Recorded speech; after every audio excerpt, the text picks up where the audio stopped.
Hello everyone and welcome to another edition of Building Subtext. Today I want to give a walkthrough of narrative agents and to clear up some misconceptions as to what you can expect from them and how they're supposed to be used. Overall, they are just supposed to be there to give you a foundation for your story. So to give you an idea of not only what subtext is capable of, but also to teach you some of the narrative theory that's within subtext, but also just to give you like a rough draft, a quick way of looking at your story, and then use that to then go off and actually write the whole thing. It's not really here to write it for you. It's here to hold all the context together so you have a story that makes sense at the end, not something that's all over the place. Just to get started, as I went into narrative agents, and here you can either put in any kind of idea that you have, or you can have it generate a random story idea. And what it will do is it will go into the 500 plus story forms that I have in Subtxt. And a story form is just a schematic of narrative and thematic conflict, like how it all relates together in a story. And it'll take a random one and then make something up based on the log line that it reads in the stories. So when I generated a random story idea over the weekend, just to get started, I got this thing. In the pulsating, and then this is the story already built, but I'm just using this for reference. In the pulsating heart of Neo Manila, 2175, a divergent crew of digital infiltrators and renegade technologists are mysteriously summoned by an unseen force. Their objective to breach the heavily guarded archives of a colossal tech conglomerate quickly careens into chaos, ensnaring them in a sinister plot that could unravel the essence of augmented reality. As they venture together into the labyrinth of virtual deceptions and tangible threats, they strain to expose the identity of their cryptic patron and the true purpose behind their daunting expedition. All right, that's a good start. It's just like, all right, this is pretty cool. And so all I did was this popped up in the narrative agents, and then I just asked it to generate a complete story based on it. So what narrative agents do is they send everything off to the server and say, okay, here is the idea that Jim had come up with, but that Jim had gotten from Subtxt AI. And then what we want to do is turn that into a complete story. So what is a complete story? In the biggest sense of the word, a complete story is looking at the conflict in a narrative from 4 different perspectives. So we have the objective story through line, main character through line, obstacle character, and then the relationship, which is usually the relationship between these 2 people. And those are 4 separate concerns that have their own threads, 4 different threads that go through the whole story. That's what makes a complete story, looking at the largest pieces of it. What Subtxt did, the narrative agents, it took this idea and intelligently broke it out into these 4 through lines. And this is what happens when you first do that generate a complete story. You get these 4 through lines here, have it split out. And then once it has an identity of what each of those 4 perspectives are, then it automatically blends those 4 through lines into what is known as a complete story. So this will be a more advanced, more detailed, more thematically rich idea of this. And so it's this way of just constantly iterating on your basic story idea. You could have something really simple. And then, okay, now I want to break that into a complete story. How can I do that? The first one will likely be pretty close to the log line because most log lines are the objective story through line, which is the plot. So in the neon-lit cybernetic sprawl of Neo Manila, a disparate group of digital infiltrators and rogue technologists find themselves inexplicably drawn toward the other by an anonymous entity. Tasked with penetrating the impregnable archives of a monolithic tech conglomerate, their mission spirals into pandemonium, entangling them in a web of intrigue that threatens to dismantle the very fabric of augmented reality. You can see it's basically just blowing this up into something that's a little more plot-oriented. This is basically plot-oriented, and this is even more so. That's fine. Then it generated, all right, I'm going to come up with a main character based on that, and it came up with Ariel Hakuto, who is a seasoned hacker with a shadowy past. She carries the weight of her previous digital transgressions, haunted by a catastrophic hack gone wrong that resulted in unintended casualties Ariel's journey is one of redemption and self-forgiveness. So she did something in the past and now she has to make up for it. Her personal conflict stems from an internal struggle to reconcile her desire to use her skills for a greater good with the fear of repeating her past mistakes. That's her baggage. So you can see, how would you establish the main character's personal baggage? This is establishing her personal baggage as in the past, she had done something, a whole bunch of people got hurt, but she's really good at it. And so then the inequity within her, the dilemma is whether or not to use her skills or not, knowing that all of it could happen again. And that's unique to her and isn't anywhere else. Then it generated an obstacle character, and you'll notice it named the obstacle character Ariel, but that's because it got a little confused. The obstacle character is a projection of the main character. So if you think about it, when you look at a main character and I have a problem, it's supposed to represent the I perspective in a story.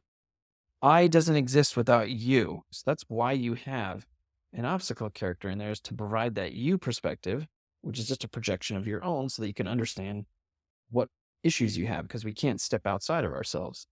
So the obstacle character is there for the main character, essentially the audience, to be outside of themselves. And this was Hanayo Morisaki, a brilliant but enigmatic technologist, serves as the catalyst for Ariel's transformation. And they are there to force the main character to grow through any personal justifications so that then they can either continue doing things the way they always have or try something new. With a philosophy that challenges the ethical boundaries of technology and its impact on society, Hanayo's presence forces Ariel to confront her own moral compass and the consequences of her actions. Through their interactions, Hanayo not only provokes Ariel to question her beliefs about redemption, but also unveils her own complex motivations. So that's a really cool description of an obstacle character. They're there to catalyze growth and to provoke that growth. The catalyst provocateur is what the obstacle character is all about. It tried to intelligently understand who this was about. And it's getting confused just because her name pops up a whole bunch of times. So you can just do this. Copy and just replace that. And then you're good to go.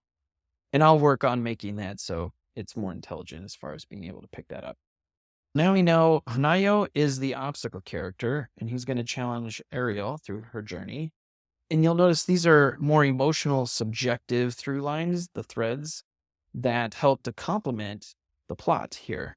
So we have this plot, we have these two, and then the heart of the story is the relationship story through line. And it's meant to be a balance to the plot. This is their relationship, which it identified as going from rivals to allies. So we hate each other, then we're friends by the end of it. The evolving relationship between Ariel and Hanayo is the emotional core of the story. Perfect. Oscillating between rivalry and reluctant camaraderie.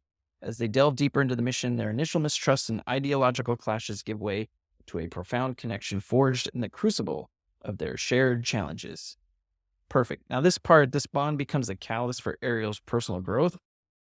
Is the AI getting a little too bold, and that really doesn't have anything to do with the relationship story through line.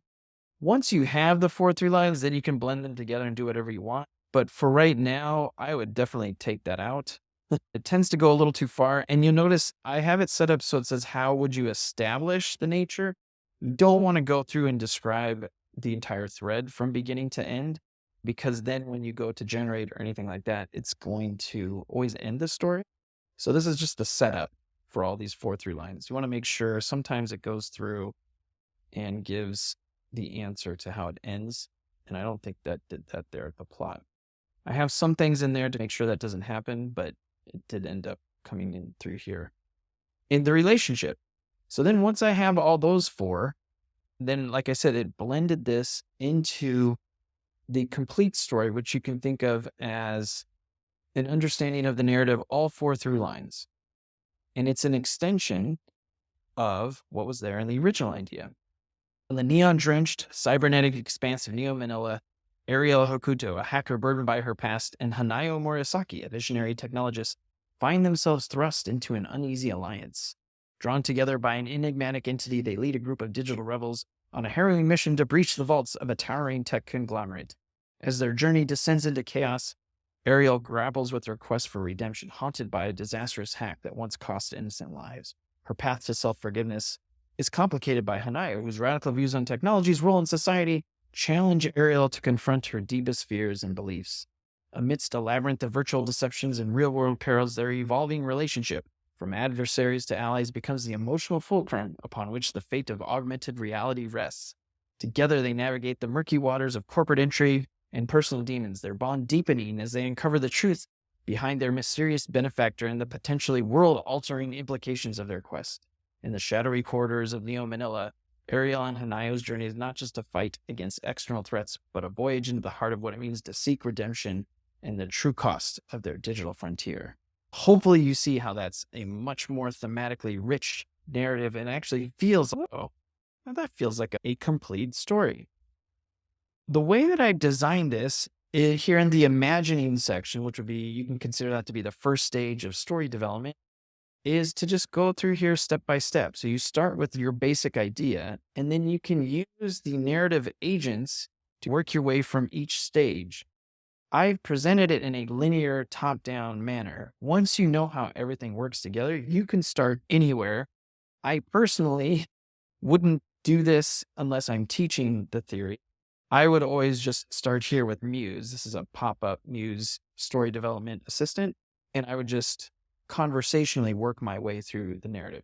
The reason for the narrative agents is to give you an opportunity to learn, oh, okay, so a complete story are these 4 through lines.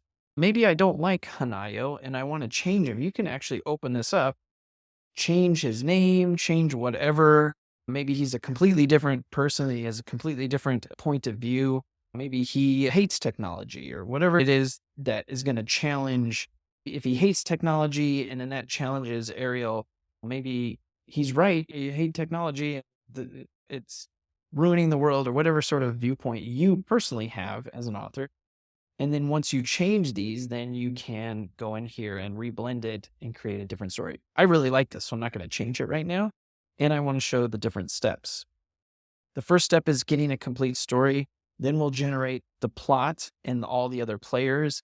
Then we'll look at the character arcs, which are the character arcs between Ariel and Hanaya, which are the 2 most important ones. And then give you a brief idea of the story form. And these are also all available here under the Imagining tab. Welcome to the Imagining Agents, where you can see we've completed the first step, and then you can work your way through the next 3 steps. What I'm going to do is I'm going to come back here, and I will generate plot and players, and it will send it off to the render farm. So I'll do this. Watch the generate plot and players. And it's warming up the servers and going through doing the players first, making sure they're a cohesive cast. And then we'll generate the plot, the entire objective story plot.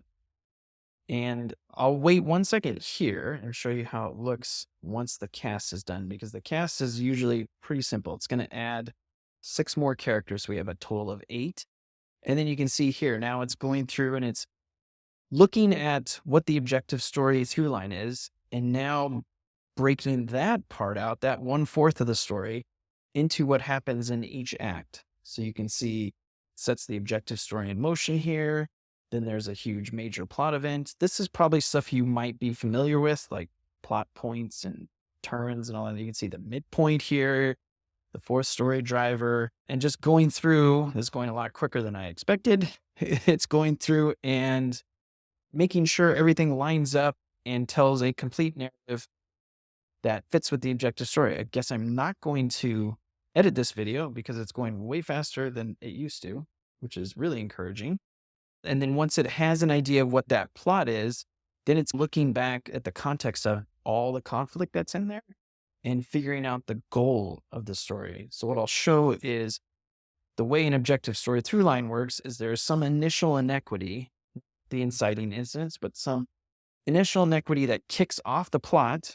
And then that creates so much imbalance that there's a goal that gets set, whether or not they're conscious of it or not. Some people are for it, some people are against it, and then everything lines up with that. So it did quite a bit of work and way faster than I had expected. I have made some improvements, so that's great. This is a big, massive text here, which I will break up a little bit. But you can see it went through the complete story. And then now you'll notice the button to generate plot and players is gone. That is fully by design, because once you generate the plot and players, the next stage, there's stuff in here. And so I want to make sure if you're going to go in and redo the plot, that you're on the actual page that can do it. Like you can see here, generate character arcs. Once I generate that, this will disappear. But you can always, on the page that you're at, up here in the upper right, regenerate the plot, redo the players, redo all of them, or just clear the storytelling if you just want to do it manually. So what it did is it looked at this objective story plot about some entity invited them to go somewhere, and then they're ganging up to see whatever is going on. And then decided, okay, in that case, what is the thing that kicks off the story? What goal does that create? And then how is that resolved? Now, again, this is a completely random story that it picked from what it knows. So whatever happens in that story that it grabbed from, it's the same narrative structure, not the storytelling. I didn't put a script in and then, just copy the same dialogue. That would be ridiculous. It's the meaning of the narrative. It's the narrative, the thematic concerns, which I'll get to when I get in the story form. I'll show you what that looks like. But in this one, the first plot point here, the thing that kind of kicks it off, has something to do with following clues. In other words, if they didn't follow clues, there wouldn't be a problem. But because they're following clues, it's now a problem. That's how you want to think of this. And up at the top, it summarized what is in here. Driven by cryptic messages, a crew delves into Neo Manila's neon shadows, embarking on a pursuit filled with secrets and an unseen guiding conspiracy. All right. So the story ignites when each member of the crew receives a cryptic message, a digital breadcrumb that lures them into the neon shadows of Neo Manila. Cool. This initial pursuit, driven by curiosity and the promise of untold secrets, marks the beginning of their collective journey. But it also makes things worse, because if they're going somewhere, then everybody else is thinking, oh shoot, where are they going? I want to be a part of it. I want to stop them. A very basic narrative, but one that you can see this kicks it off. So then this is the initial problem. And because of that, then this is the goal, the common goal for all the players in the objective story through line. So we're just being very objective. We're not thinking of all that emotional stuff. We're just thinking of, okay, what created the problem? How are we going to resolve it? And did it get resolved? The goal is finding something. The specific thematic intent of it is obtaining something. So the act of trying to control something for yourself is what they decide. Okay, that'll be the goal. Again, all of this stuff is for the author, not for the characters. All this work is for you to better understand your story. And then when you go to write, you can get into your character's head. This is a very objectified view of looking at narrative structure. Ariel Hokuto, a skilled hacker with a personal vendetta against the tech conglomerate, finds herself at the forefront of this ragtag crew mission in New Manila. She quickly realizes that the stakes are higher than just breaching a secure archive. Their true goal is to obtain freedom for a group of individuals whose realities have been manipulated. That's cool. This objective pits them against formidable virtual and physical defenses, pushing Ariel and her team to their crew. The conflict lies in the immense power disparity between the corporation and the crew, as well as the internal struggles among the crew members to trust in Ariel's leadership and each other. So it's going to be a lot of, I'm in control, no, I'm in control, and then somebody might take over for somebody else. Success could mean a new era of freedom in their augmented world, but failure could solidify the conglomerate's dominance. All right. That is the goal that everybody's focused. The protagonist will be for it. The antagonist will be against it. So then I come down here, the crew's final attempt. So this is how it ends. The crew's final attempt to confront their manipulative pursuer backfires, highlighting the relentless and calculated nature of their pursuit. So I think this story actually ends in failure. In a twist of fate, the crew's efforts to resolve the conflict only serves to perpetuate it. Ooh, that's super cool.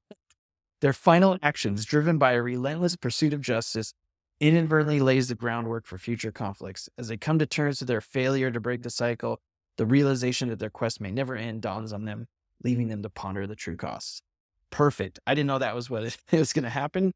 Typically, everything works out and everybody's happy, especially if you try and generate AI. That's one of the major benefits of Subtxt, is what it's been trained on is thematic intent, not, oh, what's nice for everybody.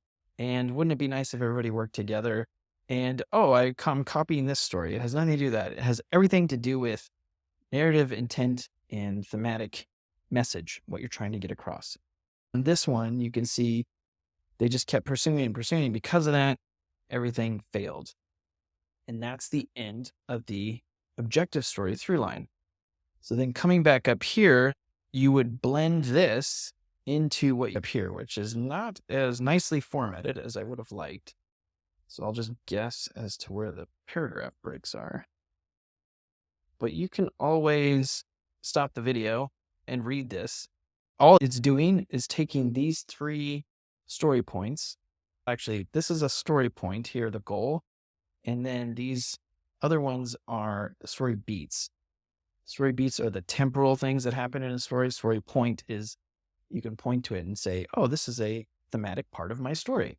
This is the kickoff, and this is the goal that shows up, and this is how it ends.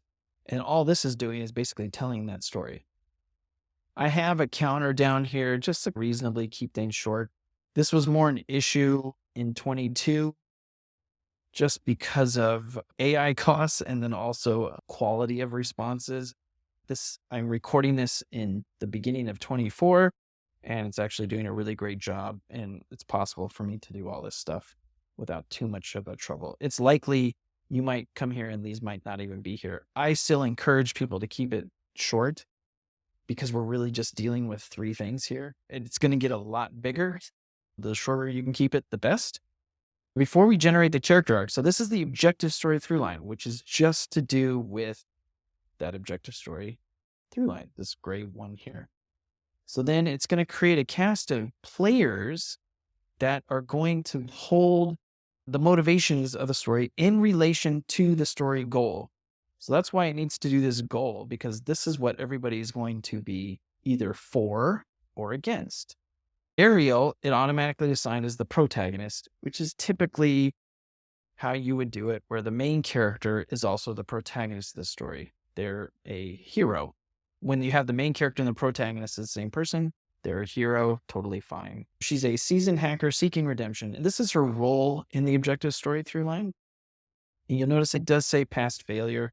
That's the AI getting a little, it's blending the 2. So what happens is the AI, because it's been trained on a reductive, subjective, audience-based idea of how narrative works, Save the Cat or Hero's Journey or any of that stuff, it blends main character and protagonist together and automatically thinks that they're the same thing.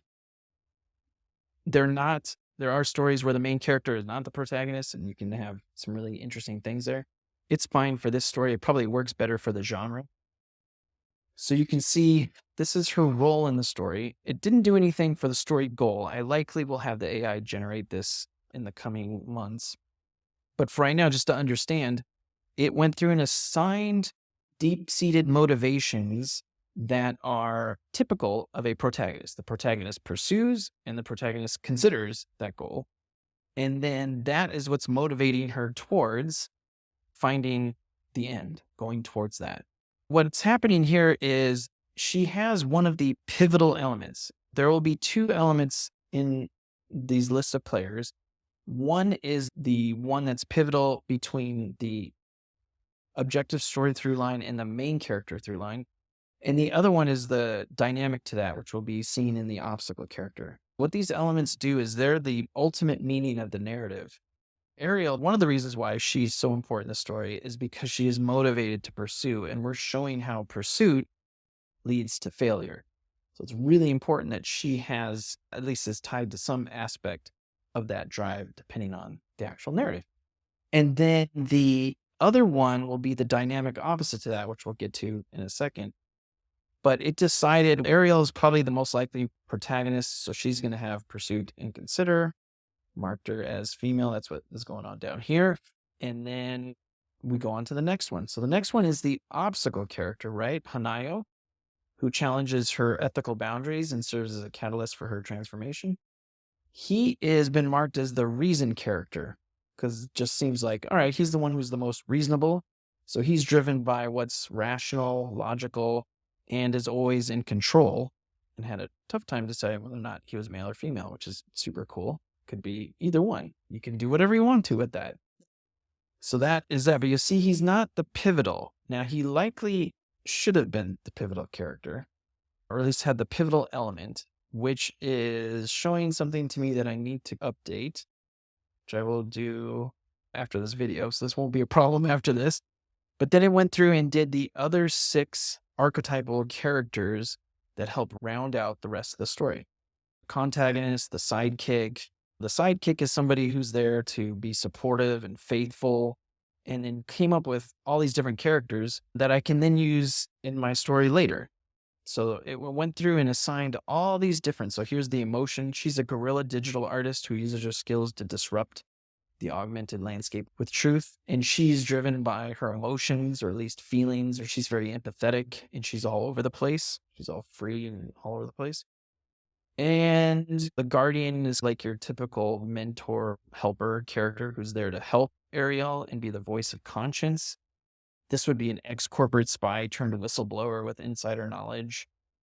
And then the last one is the antagonist, the anonymous entity that unites the group, their true motive of mystery within the mission. Now, the antagonist should have the avoid motivation and the reconsider motivation, because in this particular narrative, the balance for pursuit is avoid. This should actually also be within Hanayo. He actually is both antagonist and reason character. So what we can do here, just manually until Jim makes it so that it does it correctly, is to add, and then you can just type avoid, and then now he's got that pivotal element. That's why it's red. You usually don't repeat elements in other characters. So he's got avoid, and then the phantom, whoever that is at the end of the road, also has the avoid characteristic, but you can do a thing called a handoff where Hanayo should hold on to it for the whole thing just because he's the obstacle character. But if I wanted to have a couple different skeptical characters, or Xander gets killed halfway through and then you want to give it to somebody else, you can double up on these. But just know that when you have too much of a good thing, then it'll get really boring. And also because people will be like, I've seen this character before. And if they're in the same room, because they hold the same motivation, they're going to feel redundant. So it's going to be a little odd at the end when the Phantom and Hanayo are in the same room together. But for right now, it's totally fine. We can go with that. And again, remember, it's always in relation to the story goal. So we have the story goal here. And so what you can do is, in order to develop the storytelling here, you can come up with different ideas of how does that logic show up in the story. So let's just do Hanayo, because he's, to me, the most interesting one right now. So let's go ahead and just do some random thing and see what it comes up with. Hopefully he's in a logical group. Seeks coherence. All right, so Hanayo seeks coherence for everyone, whether or not they want it or not. The idea is you're using this motivating element here, logic, rational, and it's spurring some ideas. All of a sudden, now I know he's the kind of person that wants coherence for everybody, make sure everybody has a really logical, rational way of seeing the world. Whether or not they want it or not, that's super interesting, and that'll come up in the narrative. Then I can do control.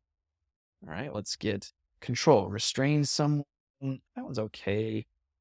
Let's see what else we come up with. Caged by someone. All right. Brilliant technologist who challenges Ariel's. I would say maybe as a brilliant technologist, now feels caged by his own intelligence. It's like he needs to break free from that. He wants to make sure people break free from it. Doesn't want people to be captured, and he doesn't want people captured by, I would say, shiny new thing, but captured by the tech. So then he's actively also preventing it from working out. Very specifically, what that looks like is perfect.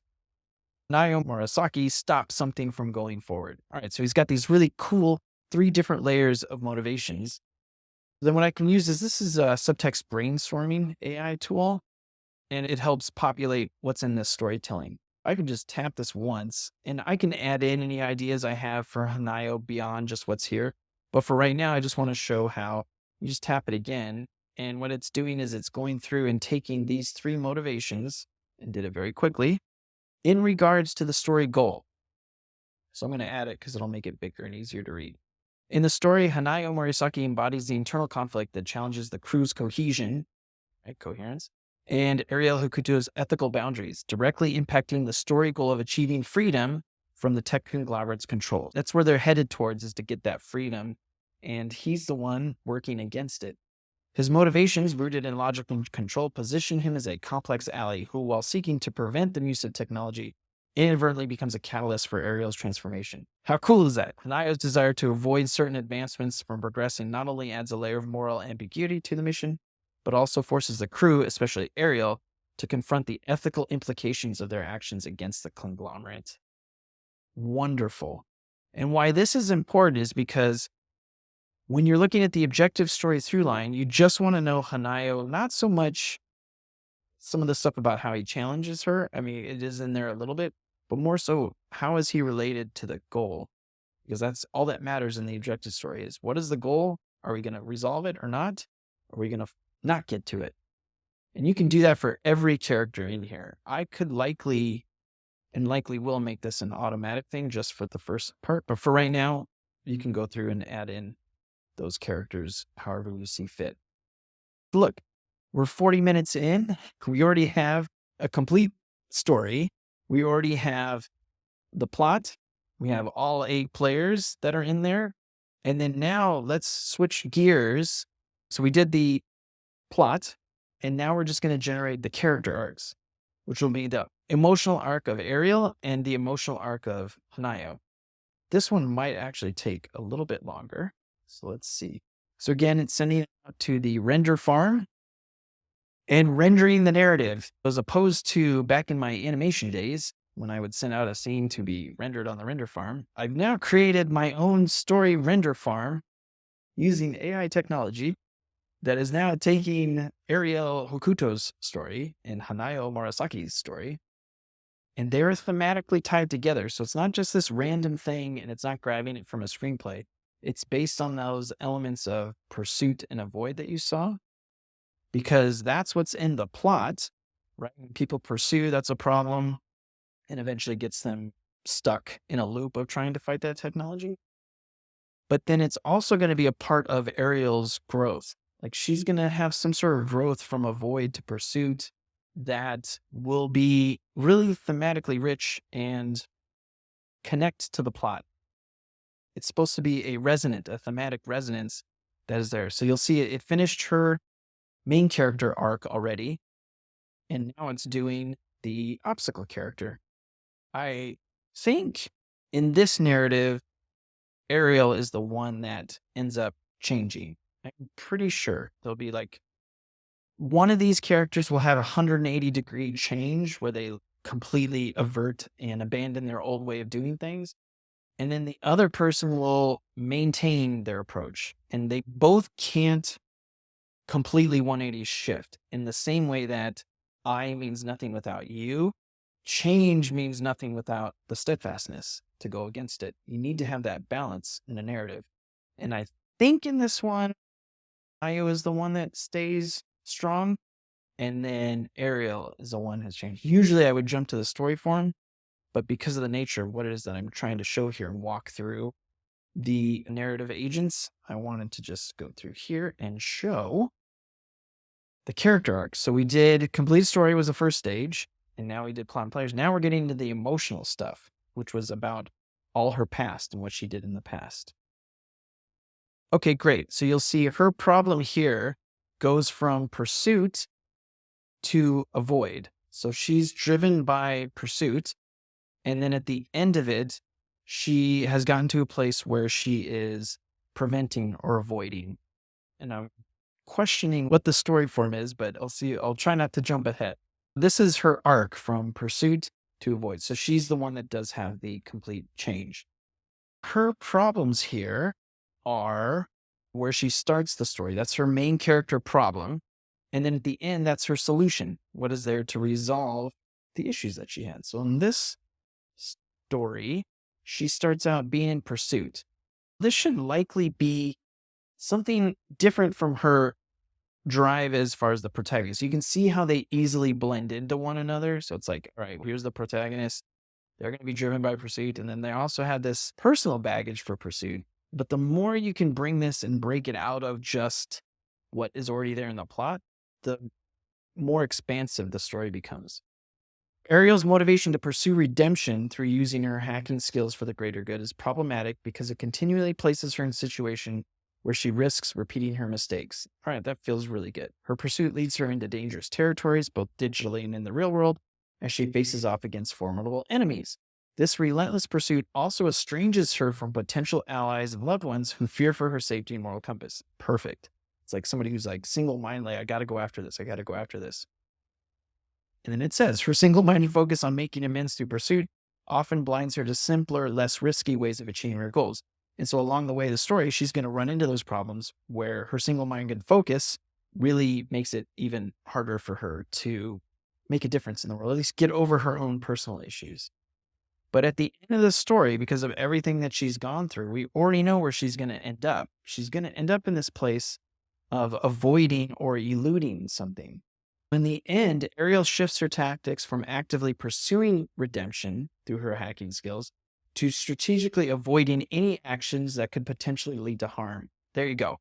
Perfect. Instead of always trying to get redemption, she's now, I just want to make sure nothing happens to anybody. This new approach of cautious engagement allows her to use her talents in a way that minimizes risks. In the past, she would just single-mindedly just go for it, and that got people hurt. Now she's single-mindedly preventing, still doing what it is that she's doing, but now she's taking it a different angle. By choosing missions that align with her values and employing her skills in a more defensive manner, Ariel not only prevents further damage, but also slowly rebuilds her sense of self-worth and trust in her own judgment. Wonderful. This careful balance between action and restraint leads her to finally forgive herself for the past, recognizing that her true strength lies not in the pursuit, but in the wisdom to know when to step back. Wonderful. And then if you were to go into here, this is essentially that entire story, but just written out in a nice way. I'm going to put a little bit of paragraphs here in case you want to stop the video and read it. But this is it. And maybe I'll put it online so people can see the complete story. This is her growing from being driven by pursuit to avoid. You can see it's a very personal thing that's just to her. It has resonance in the objective story plot. But now we've got something that the audience can attach themselves to, because everybody at one time or another has had problems where they were going for something and then it got them into trouble. And then the way to solve it would be to work towards preventing that bad thing from happening again. It's a different way of looking at it. Now she's going in a different direction, even though she's still hacking. And then to balance that out, we have Hanayo here, who, interestingly enough, very interesting, because this is separate from the objective story, is also driven by logic at the beginning and at the end. It's likely that it cheated.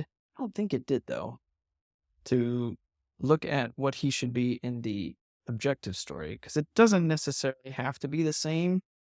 If he was driven by feeling here, then at least there would be some dissonance. But this will work. And you'll see he's logic in the beginning and he's logic at the end. This doesn't mean he's static. It just means I'm rational in the beginning and at the end, really rational. But I'm still going in the same direction. That's why he has an obstacle character problem, which is the source of his drive. And then the obstacle character evolution, that's the evolved motivation of this problem. It's an evolution of the problem. In the beginning, he's super logical. This one's pretty simple. He embodies the clash between cold logic and the messy reality of human ethics. Oh, look, her. I would have assumed for some reason, I thought Hanayo was male. Her unyielding belief in the supremacy of logic over emotion challenges Ariel's more empathetic, guilt-ridden approach to technology. So very logical. I would keep it her for sure. And then at the end, evolving into using logic, which is pretty much the same thing. In the climax, Hanayo Murasaki's unwavering commitment to logical reasoning and utilitarian ideals forces a pivotal moment of reckoning for Ariel. So if Hanayo had switched to feeling, right, and gone with emotions, then that would be super confusing to Ariel. The story wouldn't make any sense. Because Hanayo stays with logic, that is what drives Ariel to change. Hanayo devised a plan that, while ruthless in its logical efficiency, promises to prevent further harm and bring about the greater good. This staunch reaffirmation of her dedication to logic confronts Ariel with the realization that the path to redemption doesn't lie in emotion-driven reactions, but in calculated, thoughtful actions. That has resonance. Don't get so emotional about all the people that you've hurt in the past. Let's be logical, focused, and just work on systematically making sure everybody's going to be okay. This epiphany not only galvanizes Ariel to embrace a more logic-driven approach, but also helps her understand that forgiveness and improvement come from being logical about one's capabilities and being less emotional. Wonderful. So then and took those two and wrote this big, giant, long story. I'm guessing it's probably here. Actually, probably, however, it really should capture the line return, see? But again, this should make it, this is giant for the obstacle character, but this is how Hanayo is going to continually be that voice of reason, the voice of logic, which then is what Ariel learns from, and that's why she changes to avoid. That's beautiful. So again, we have a complete story. We have the objective story plot and the players that are involved. We have two really meaningful character arcs. The only next step would be to take a look at the story form that was generated and see what would be there. There used to be a time when the next step would be generating the pivotal elements, which they really should be in here. So I will look in to see why that is. But if I go to story form, this is the entire thing. So that's why it's got this special symbol here. This is where everything is connected and shows the atomic breakdown of all the narrative thematics. Up here is the premise. These are the settings that were based on the narrative that we had in the story. I just noticed something that's a little bit off. Very interesting. Okay, so I will look into why this is happening. But remember way back when I had that really cool thing about the objective story and it made Ariel the automatic protagonist? It got confused, and I have an idea of why that is that the idea that because it's a change story and failure, it got confused as to what element the main character should have and what element the obstacle character should have. These should be flipped. What that means is Jim has to go in and make sure why that happened, because usually that works out just fine. But manually speaking, since, again, this is a really complex process. It's really fun and really exciting. But there's likely to be some differences here, especially since I'm the sole developer. So bear with me while I make some fixes here. But Ariel should have the avoid, so she's actually the antagonist. So this is a main character antagonist story. This is why I got confused when we got here, because I knew she was the change character, but in a failure story, that means she has the solution, right? I have 2 videos explaining why. This is a really complex, dynamic, nuanced sort of narrative. That's why that happens. So all I'm going to do, I'll show you how to quickly fix that. I just go back into plot and players.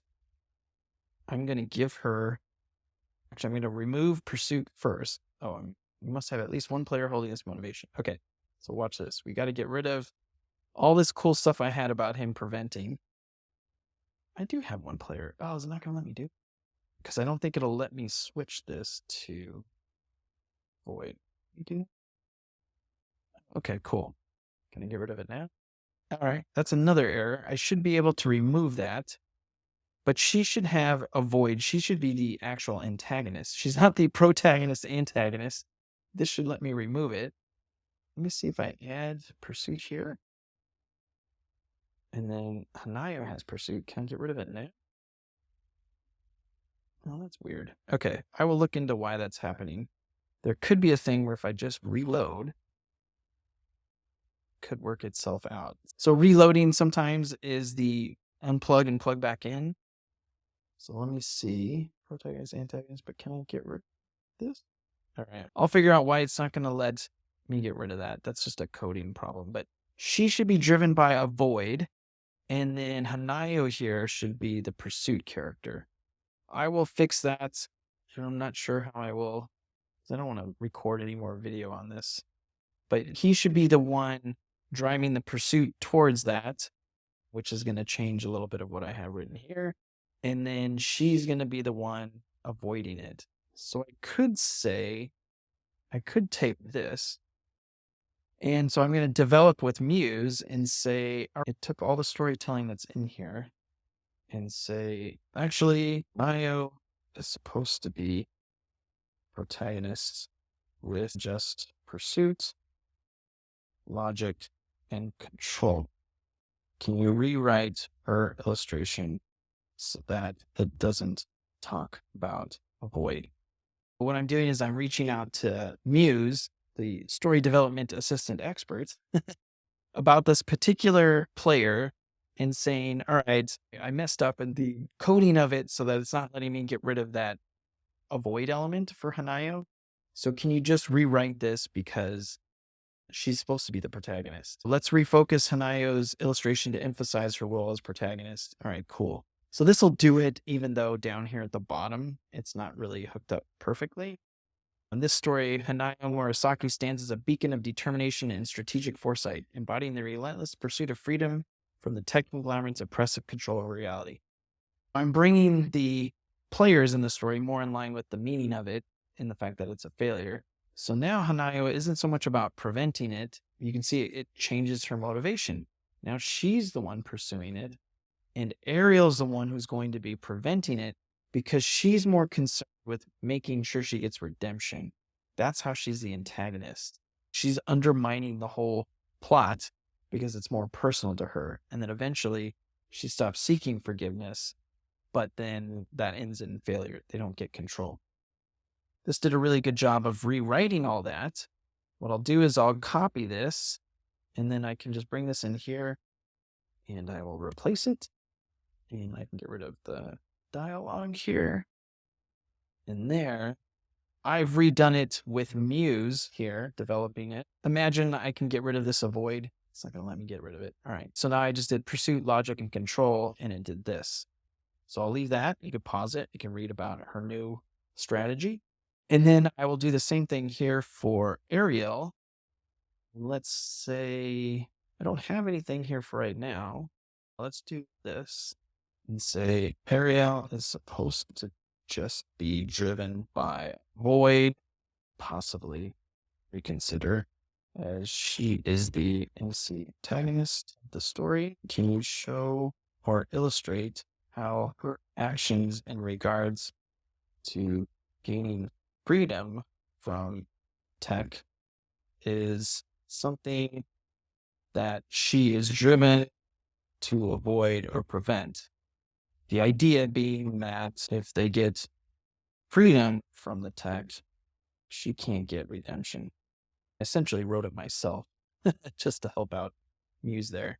The idea is that, yeah, she's the one who's actually making it worse because of her own personal concerns. So this is great. It's actually doing the avoid, and then it'll probably do the reconsider as well, because Muse knows all of this stuff, knows everything. I trained it on decades of material. This is going to be a very rich explanation of her motivation in the objective story. Wow. So not only did it do each one, this is why I think working with Muse is stronger. But again, it's nice to have all the stuff here in the story so that you can have a place to keep everything in place. Actually, I will say that's a fantastic answer. And I will close this, pop this into here, and then we've got everything in there. I will go ahead and clean that up later. That's her just driven by a void, and then I actually gave her a reconsider as well. Going back to the story form, and I'll be wrapping this up here because I wanted to keep it to an hour, is we have this pursuit and avoid. So this is the entire story form. It talks about the dynamics in the story, like how the main character evolves, how the plot evolves from beginning to end. And then those 4 through lines that we talked about, Ariel, Hanayo, their relationship, these are all the thematic concerns that are wrapped up into the story form that I won't even get into right now because obviously it's really quite detailed. The 2 that I do want to focus on are pursuit and avoid here. So knowing now that Hanayo is pursuit, then what is her argument towards pursuit? And then for Ariel, why is her argument for avoid? All of this will help tell the meaning or message of the story.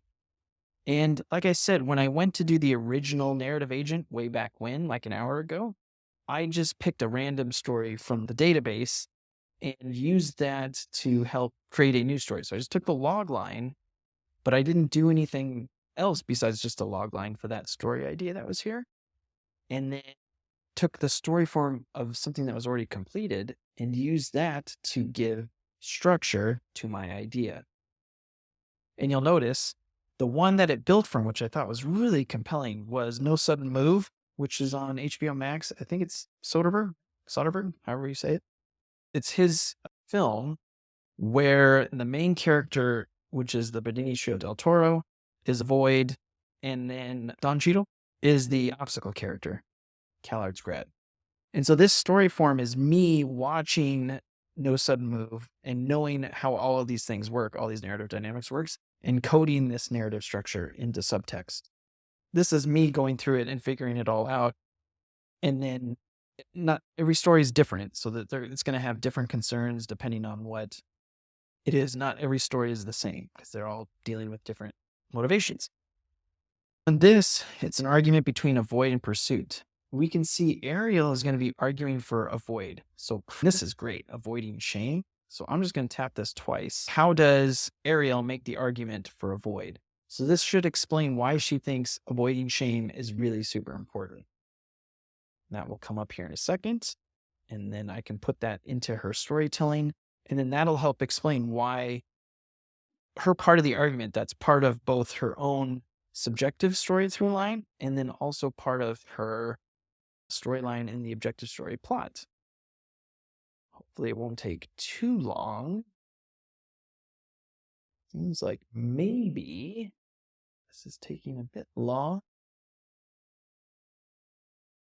Let's see if I can get this going a little bit faster. Usually it doesn't take that long to do this. So the idea would be to figure out why that is not doing it. So she'll be arguing for a void. And Hanayo, oh, there's an error there. So that could be an OpenAI. So this is nice. This occasionally happens. So this is all brand new tech. And occasionally, because of everything that goes on, sometimes things are just taking too long and it will error out. So what you would do is you could just try it again and see if it's a little bit, if it does the same thing again, then it's likely there's something else going on and we'll have to figure it. See, much faster. So anytime you get like an error, it's like, all right, it didn't work this time. Let me try it again and just be open to the idea that you got great power here. And sometimes it takes a little bit longer. Ariel's argument centers around the concept that avoiding shame should not be the driving force, especially when it comes to utilizing one's talents. She believes that the fear of shame can paralyze individuals, preventing them from taking necessary actions. I would actually say the opposite. This is like the AI trying to make avoiding shame is bad. I want to say that she is driven to say avoiding shame, should not be the driving force. She argues that the avoidance of shame often leads to a cycle of secrecy and isolation. No, I would take this and I would say, yes, but can you rewrite this so that her argument is that it's important to do things that avoid shame? That to me makes way more sense. Shame holds you back. You got to do whatever you can to avoid that. Because that to me seems much more in line with her character. Sometimes you have to take matters into your own hand and then just rewrite it. You could definitely make this work, the thing that came out of the AI, but I would say champions her belief that strategically avoiding shame is a vital aspect of harnessing one's talents. Yeah, I love that. So I will take that. It's a great answer. You can always help me out by signaling great answers. Do this, get rid of this part. And now we know where she stands. Almost finished here. And then let's do Hanayo. And she's going to be chasing after something is an important thing. I'm going to do pursuing a cause. That's pretty good.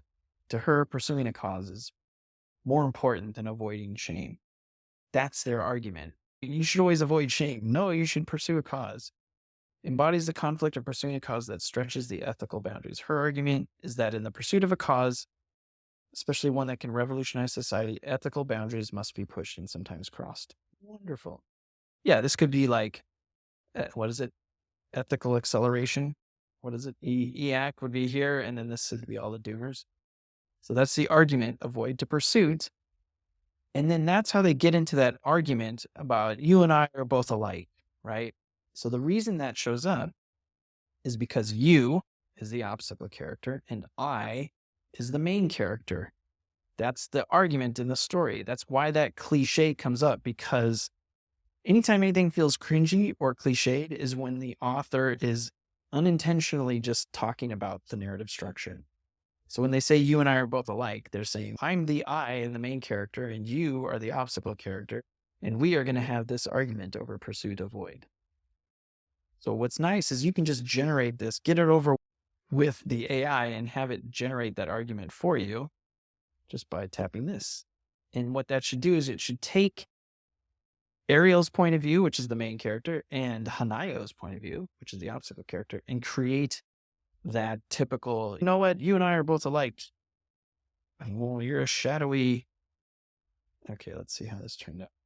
Ariel and Hanayo stood face to face in the dimly lit lab, their air thick with tension, and the faint hum of machines working tirelessly in the background. Ariel's eyes, a mirror of resolve, locked onto Hanayo's imprisoned gaze. You are me, Ariel's voice echoed slightly, a hint of desperation. We both dream of a better world, but you're chasing shadows at the expense of your soul.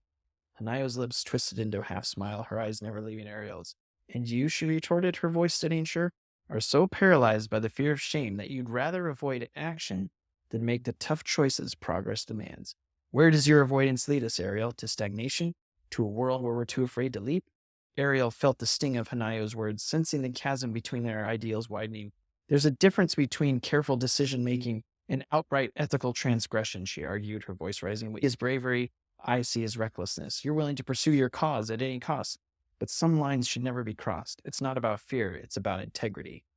Hanayo leaned closer, her voice dropping to a whisper thick with conviction.